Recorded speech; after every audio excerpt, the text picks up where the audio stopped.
Vamos a ver todo lo que es los shocks, ¿ya? Shock cardiogénico, hipovolémico, el shock séptico, el distributivo, etcétera, etcétera.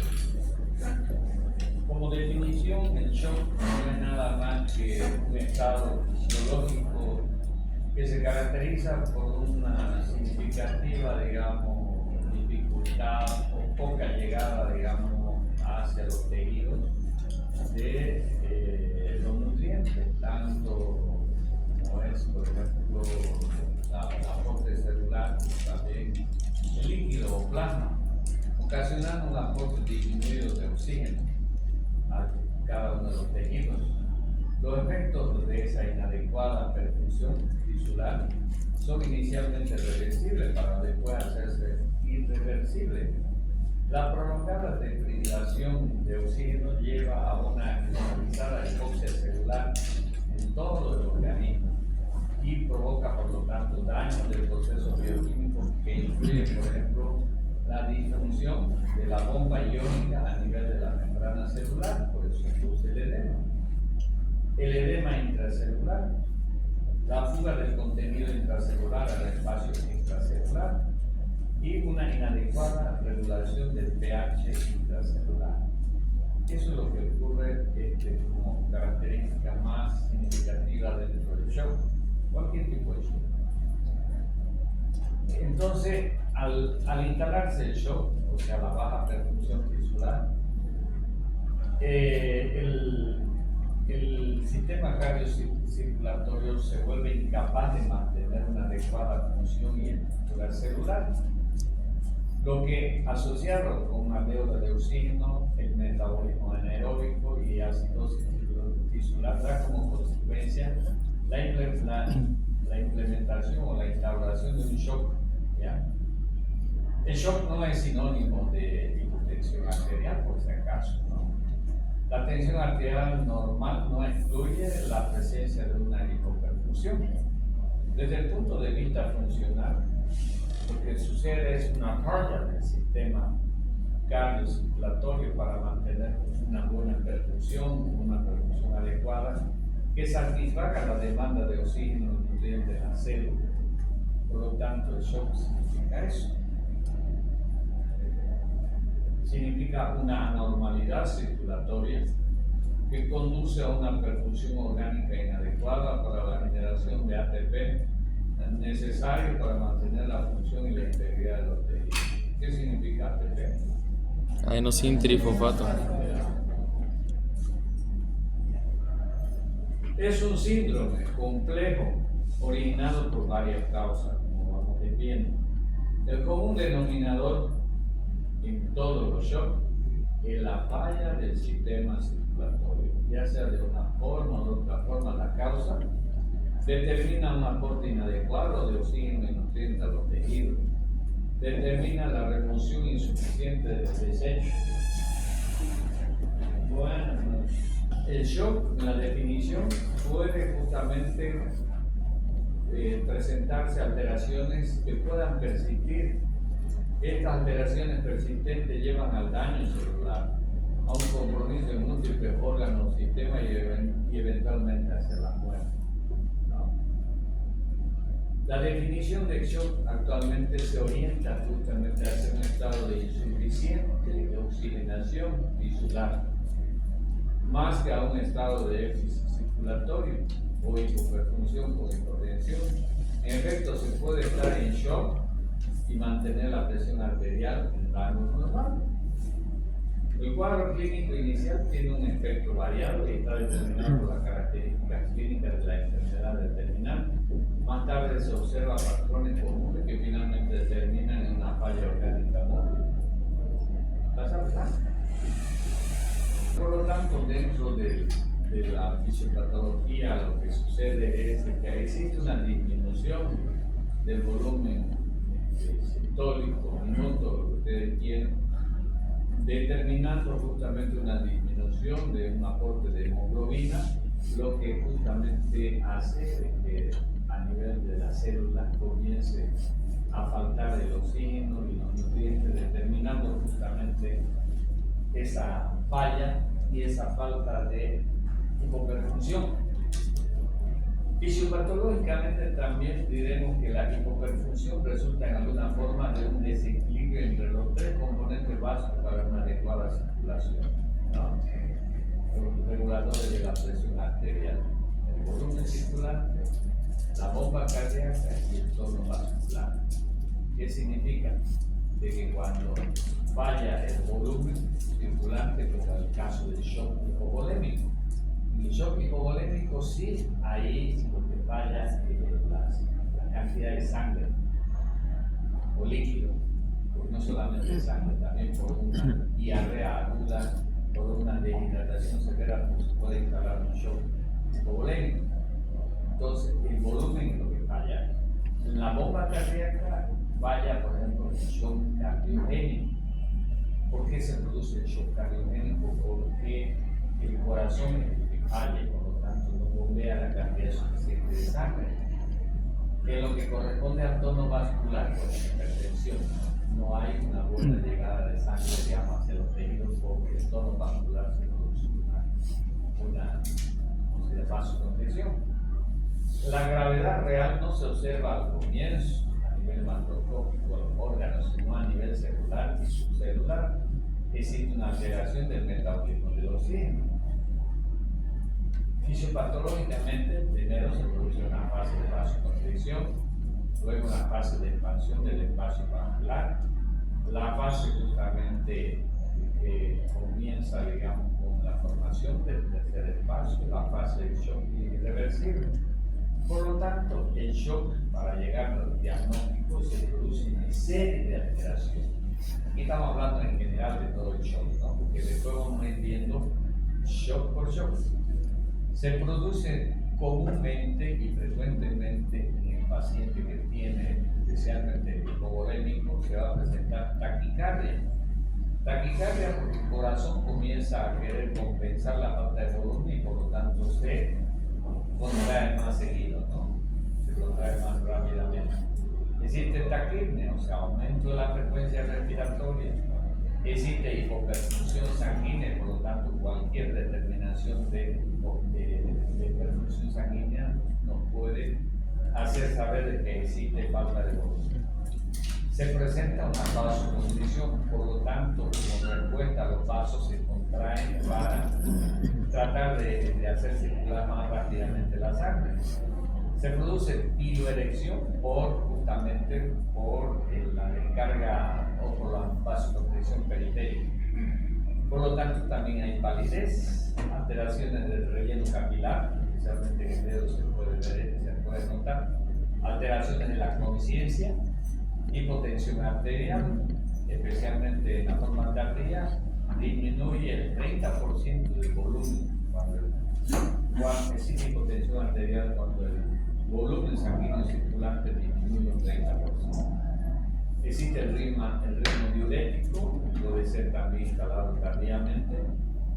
Lo que es importante es que el adulto, por ejemplo, puede perder uno de 0.5 a 1 ml por kilogramo peso por hora de líquido. Y en niños, 1 ml por kilogramo peso por hora. ¿Qué ocurre el efecto sobre los órganos cuando se instala un shock? De cualquier shock. En los riñones existe disminución del filtrado glomerular, por lo tanto va a haber oliguria. Se puede presentar una necrosis tubular y determinar una anuria. La anuria es la falta de filtración glomerular, no hay formación de orina. En el corazón se produce todos los procesos isquémicos que llevan al infarto y a los problemas de arritmia. Y en el cerebro se produce hipoxia, irritabilidad y embotamiento justamente del paciente.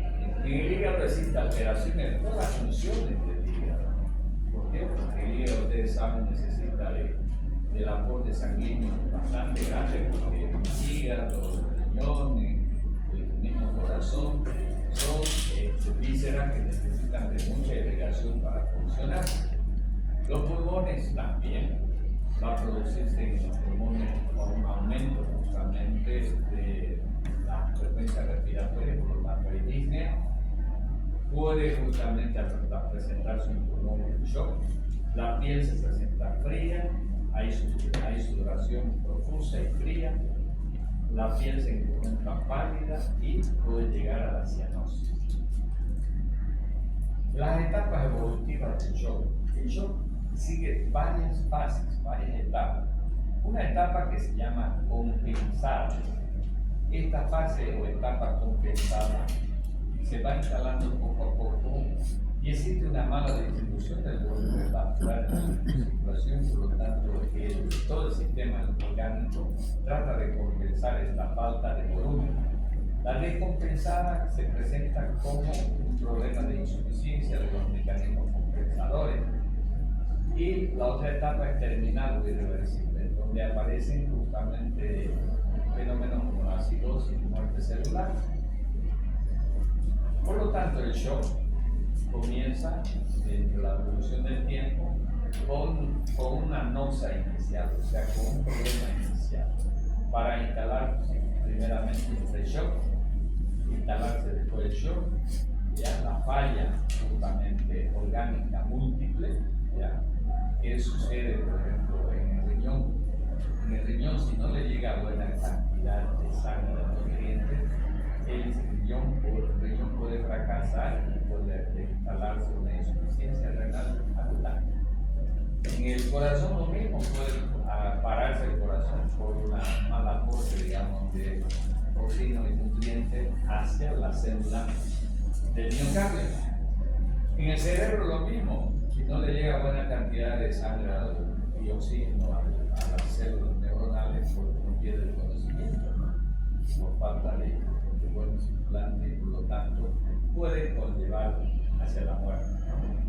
Dentro de la clasificación existe el shock con baja disponibilidad de oxígeno. Dentro de eso está el hipovolémico y el cardiogénico. Por un trastorno en el transporte de oxígeno por reducción de la hemoglobina y del volumen en el primero y o por caída exclusiva del volumen en el segundo. Luego existe el shock con disponibilidad de oxígeno normal o aumentado, que es el shock séptico, por incapacidad celular del consumo de oxígeno celular. Y eso es lo que sucede en el shock séptico. El shock séptico no es que le falta volumen, no es que le falta oxígeno, sino es que no sabe aprovechar el oxígeno o sucede lo contrario, sucede justamente la incapacidad de la célula para consumir.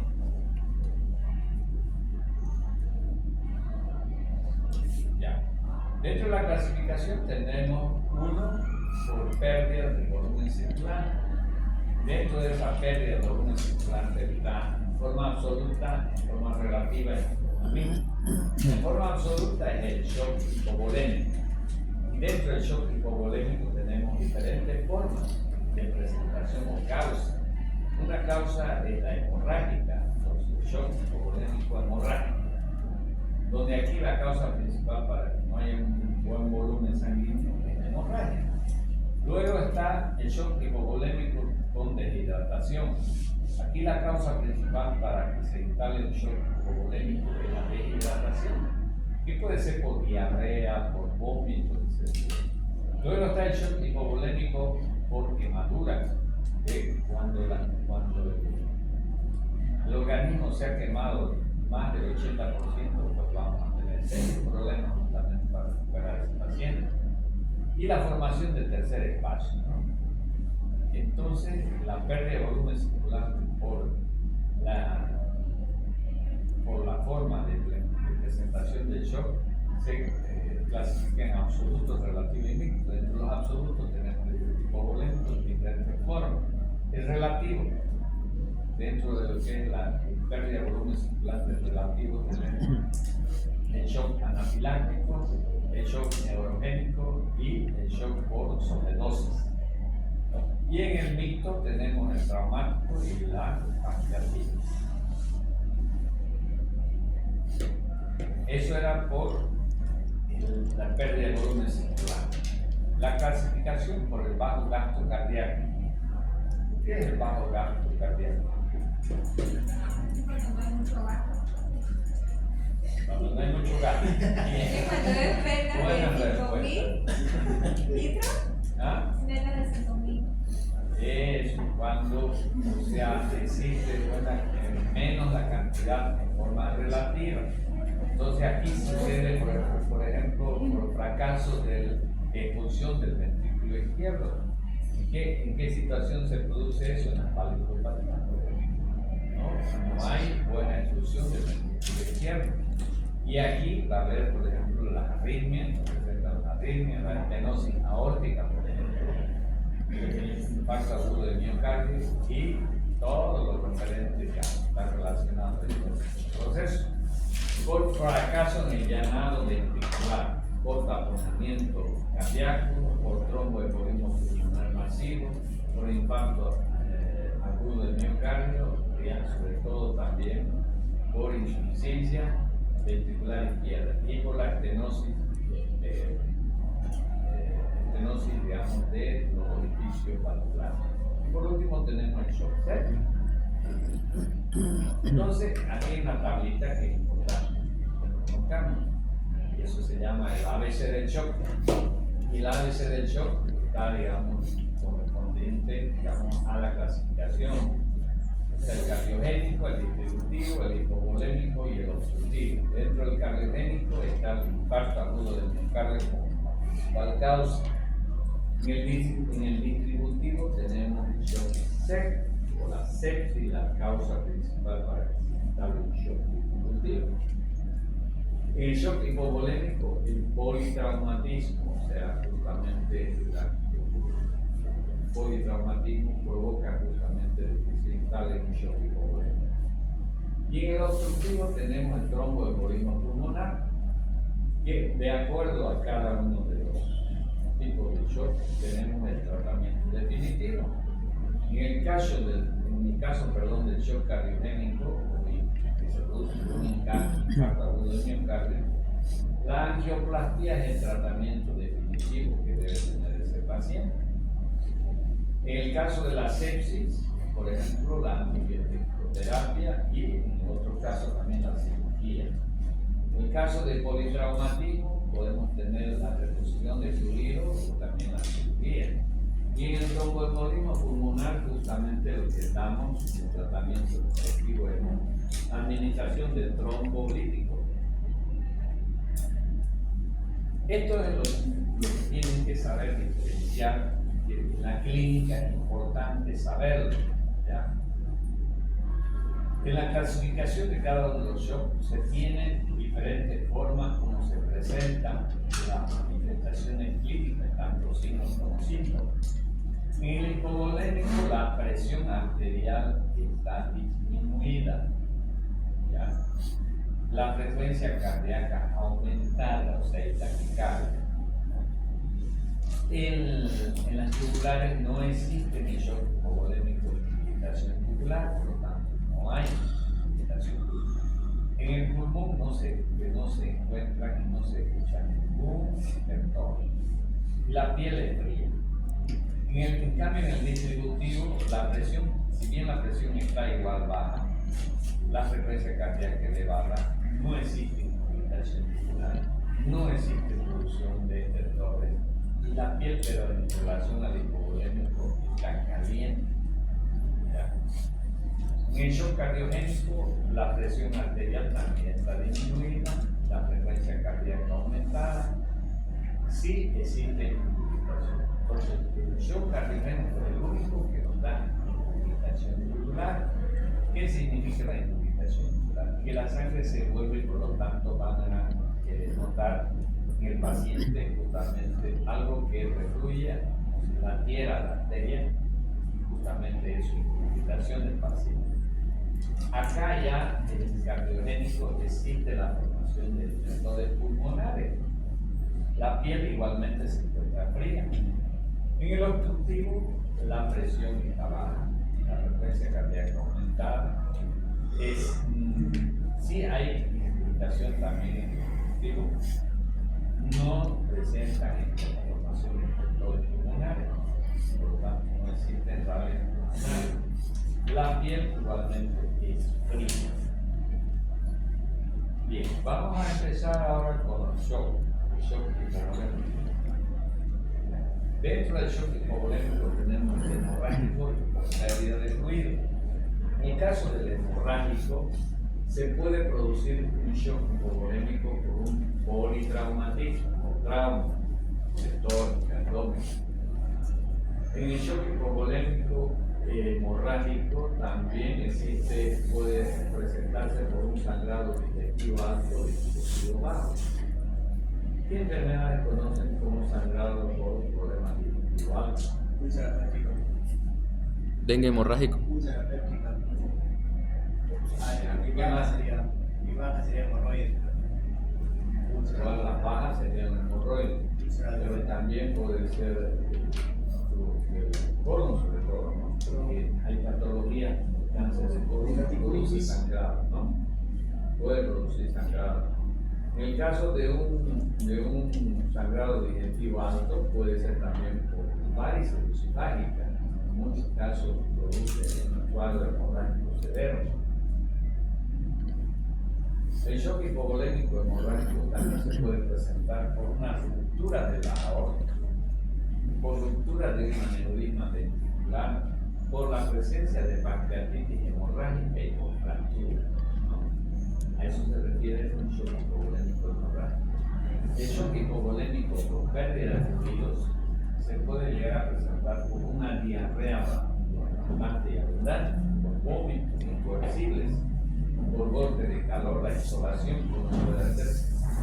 También se produce el shock hipovolémico por pérdida de fluido, como quemado, por la formación de un tercer espacio, especialmente la obstrucción intestinal, la pancreatitis y la cirrosis. El shock hipovolémico se produce con una reducción del volumen sanguíneo o plasmático circular. Ese es como un eliminador. En caso de hemorragia, este puede ser evidente, ¿ya? Como antemesis, melena, rectorragia. ¿Saben lo que es melena? ¿Ah?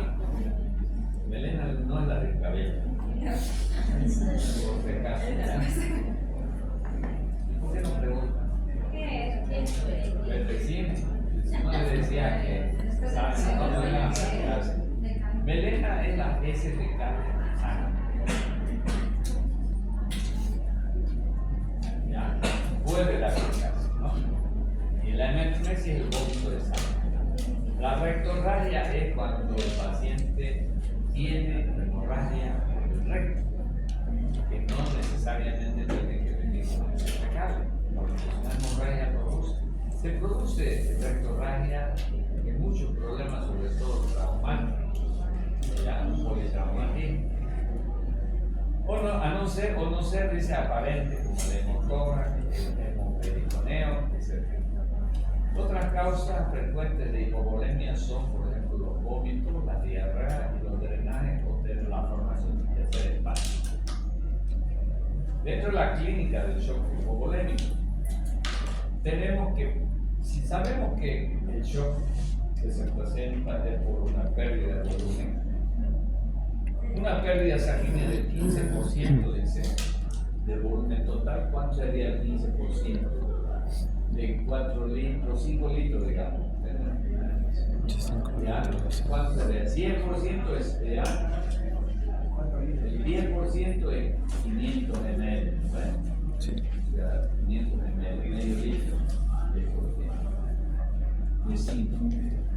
Y serían 500, 750 ml, ¿no? Entonces puede pasar inadvertida o generar taquicardia pequeña en reposo, o taquicardia ortostática con aumento de 20 latidos al cambio de posición. El shock hipovolémico también puede afectar, digamos, un sangrado de 20 al 25%, o sea, ya la cuarta parte del volumen total. Significa litro, 2,5, casi 1,300, ya, litro de 300. Y aquí ya verdaderamente puede, digamos, el volumen total determinar una presión ortostática con reducción al menos de 15 milímetros de mercurio de la presión sistólica, con pérdidas de entre 30 al 40% del volumen total circulante. Se halla justamente en el paciente con tensión arterial en decúbito, en decúbito dorsal, y también puede llegan a oligúrica. Las pérdidas mayores a ese 40% van a producir hipotensión profunda, pulso imperceptible, compromiso de la conciencia, dificultad respiratoria, colapso y riesgo vital. Dentro de la fisiopatología tenemos que saber que a partir de una pérdida del volumen circulante se instala la hipotensión severa, la presión arterial baja. Existe caída de la frecuencia, la caída de la precarga, por lo tanto existe un llenado insuficiente. Va determinando esto una disminución del gasto cardíaco, pulso débil, va a haber hipotensión. Por lo tanto, al haber pulso débil, hipotensión, se presenta en el paciente taquicardia por vasoconstricción también, hipoxia tisular y lo que determina el metabolismo anaeróbico del paciente. Y esto va a determinar un incremento del lactato justamente que existe en el organismo para producir una disminución de adenosín trifosfato. El incremento de adenosín falla la bomba de sodio y potasio. Por lo tanto, puede producir una hipocalemia, hipocalcemia, liberación de enzimas proteolíticas y lo que determina la falla de múltiples órganos y muerte en el paciente. Ya. Entonces, recapitulando, el shock hipovolémico puede ser por diferentes causas. La más frecuente puede ser de hemorragia o por pérdida de líquido volátil. Y dentro de las hemorrágicas pues tenemos varias causas, ¿no? Puede ser acompañada, digamos, de manifestaciones gastrointestinales propias, como la náusea, vómito y la defecación. Y también tenemos el shock